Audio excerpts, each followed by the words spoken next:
ఈశ్వరం దగ్గర మెట్లు బాగా కిందకి దిగి వస్తే పాలధారలు పంచధారలు అని పడుతుంటాయి.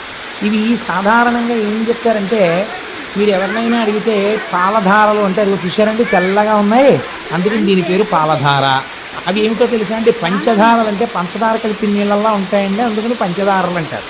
అలా కాదు, వాటి పేరు పాలధార. అంటే పరమశివుని యొక్క లలాటమునకు తగిలి పడినటువంటి ధార పాలధార.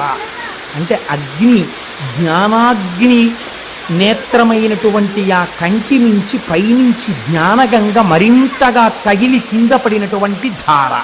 ఇది శివుడి యొక్క లలాటమును తగిలి వస్తున్న ధారాని మీరు లోపలికి పుచ్చుకుంటే ఉత్తర క్షణము మీరు గొప్ప ఫలితాన్ని పొందుతారు. ఎందుచేత ఇలా ఏర్పడింది?